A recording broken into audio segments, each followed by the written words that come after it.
ఓం శ్రీమాత్రే నమః. అంతరాత్మ అంతరాత్మ అనేది ఒకటి ఉందని ప్రతి ఒక్కరికి తెలుసు. అది మనం చేసే పని మంచిదా చెడ్డదా అని ఎప్పటికప్పుడు మనకు చెబుతూనే ఉంటుంది. కానీ ఆవేశంతో కోపంతో విచక్షణ జ్ఞానాన్ని కోల్పోయి అంతరాత్మ చెప్పే సలహాను మనం పట్టించుకోము. అది అనర్థాలకు దారితీయడం మనందరికీ అనుభవమే.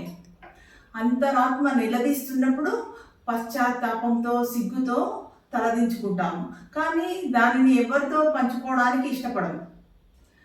అందువల్ల అంతరాత్మ చెప్పేది నిజమేనని గ్రహించేవారు వివేకవంతులు. అందుకే విమర్శించే వారిని జీవితంలో అస్సలు వదులుకోవద్దు. ఒక్క విమర్శ మనని 100 మెట్లు పైకి ఎక్కించే అవకాశం ఉంది. ఒక్క పొగడత మనను పాతాళానికి నెట్టేందుకు దారి చూపుతుంది.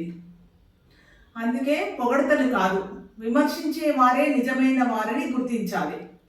అంతరాత్మ వద్దు వద్దు అని చెప్పినా మనం చేసిన తప్పులే మళ్ళీ మళ్ళీ చేస్తూ ఉంటే ఎవరు కాపాడలేరు. డబ్బు, హోదా, పలుకుబడి ఎన్ని ఉన్నా అన్నీ అడ్డం తిరుగుతాయి.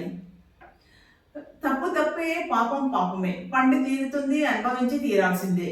అందుకని అంతరాత్మ ఏ విధంగా చెప్తుందో ఆ అంతరాత్మను అనుసరించి జీవించడం అనేది ఉత్తమమైన మార్గం.